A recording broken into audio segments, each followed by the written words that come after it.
Mantan Gubernur Jawa Barat Ridwan Kamil menjadi pusat perhatian publik setelah muncul dugaan perselingkuhannya dengan model majalah dewasa Lisa Mariana. Isu dugaan perselingkuhan tersebut mencuat setelah Lisa berani mempublikasikan berbagai bukti yang disebutnya menguatkan tuduhan tersebut. Salah satu bukti yang diunggah Lisa berupa tangkapan layar percakapan serta cuplikan video call yang diduga melibatkan Ridwan Kamil. Setelah isu perselingkuhan ini terus menjadi perbincangan hangat di media sosial, ia menyatakan bahwa dirinya telah dihubungi oleh tim dari orang yang diduga sebagai Ridwan Kamil. Karena merasa dirinya mendapatkan sekali banyak tekanan, Lisa mengungkapkan bahwa dirinya merasa lelah menghadapi banyak komentar dari netizen. Melihat keharmonisan Anies bersama keluarga, bikin AA Gim penasaran. Kenapa AA Gim sampai bertanya-tanya gimana cara Anies bikin keluarga bisa seharmonis itu di tengah kesibukannya? Ini jawaban Anies.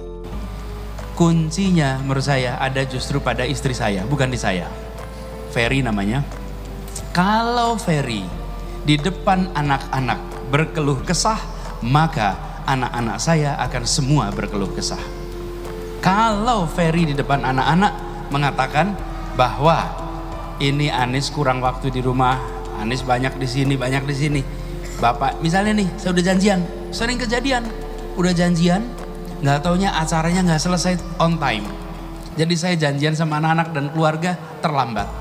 Kalau saat itu ibunya anak-anak berkeluh kesah, maka anak-anak akan ikut berkeluh kesah. Saya bersyukur sekali bahwa saya ditakdirkan didampingi istri yang tidak pernah berkeluh kesah di depan anak-anak. Wah, mantap, mantap. Alhamdulillah. Dengar ibu-ibu. Saya rasa itu kuncinya. Dan saya sepakat Pak. Saya bersepakat Pak. Apalagi kalau kompak dua-duanya begitu ya. Maksudnya suami dan istri malah. Now, with regard to using bahasa as a language, we need to enrich our language to begin with. I don't know how many words in Malay today. How many words of Malay? The number of words in the Malay language. How many? Anyone? In Bahasa Indonesia, we have 150,000 words in Bahasa Indonesia. And I remember when I started my job as Minister of Education, at that time it was only around 90,000. So I told our team, we need to enrich our language because 90,000 is not enough. Do you know how many words in the language, in English language? 1 million. And 7,000 additional words every year. How many languages in Arabic? 12.7 million words. Okay? So when you talk about our language becoming a language of international community, you really need to do our homework. Enrich our language. How do we enrich our language? Absorb local language across the archipelago. Across the archipelago. Because in many local languages, even the word falling, it can be 20 words of falling. If you fall to the front, that's different word. If you fall to the back, that's different word. If you fall because it's slippery, that's different word. And if you fall because there is a hole, it's a different word. What I'm saying is that, richness of a language is important when you present it to the international community as an international language. So that is why it's important for us here in Indonesia and Malaysia to continue enriching our language so that we can stand up in the international community and presenting our language to the world. But if we haven't done our homework, wait a minute, okay? Hold on. So kalau saya ditanya latihan kesabaran di mana? Latihannya ya di Gajah Mada sini. Karena di tempat ini waktu itu masih di gelanggang mahasiswa. Kita ada perbedaan pandangan di antara mahasiswa. Tapi kekuatan masa mahasiswa itu. Maka itu buat teman-teman semua yang masih kuliah. Ini banyak mahasiswa kan di sini. Yang mahasiswa, coba tangan coba. Ini mahasiswa semua ini, betul?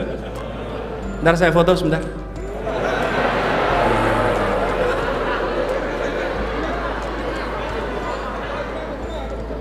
Ya, siap, terima kasih. Memastikan aja betul mahasiswa. Zaman dulu tuh banyak yang berlagak mahasiswa tapi lapornya ke tempat lain.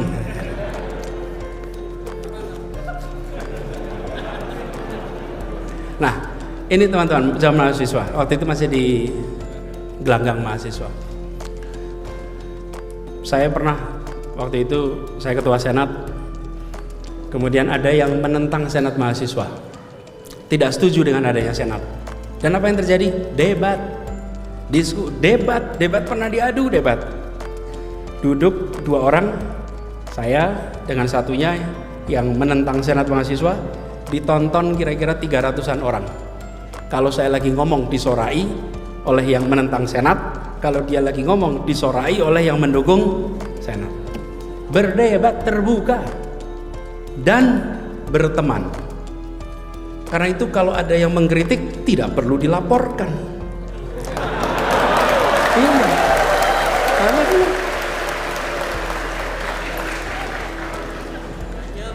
lanjut gitu ini lah. Ojo ngompori mas. Jadi perdebatan itu menjadi sesuatu yang lumrah. Apalagi di kampus. Kalau di kampus ada rasa takut untuk berbicara tentang kenyataan, maka kampus itu sedang mengalami masalah. Ya, pasti. Di kampus itu harus bisa bicara bebas. Justru kampuslah tempatnya. Dan di kampus itu juga lah kita terbiasa untuk menjaga iklim demokrasi. Lagi, cinta Indonesia memang butuh kesabaran. Butuh ketabahan seperti generasi 1908, 1928. Sebagian dari mereka tidak pernah melihat Indonesia merdeka. Nah, Indonesia itu tidak ada hubungannya dengan lokasi tempat tinggal. Banyak tokoh-tokoh bangsa kita yang dulu lama hidup di luar negeri, tapi tetap kontribusi buat Indonesia. Halo teman-teman, berjumpa bersama saya di Politik Dangi. Belum selesai ya urusan Ridwan Kamil dengan KPK.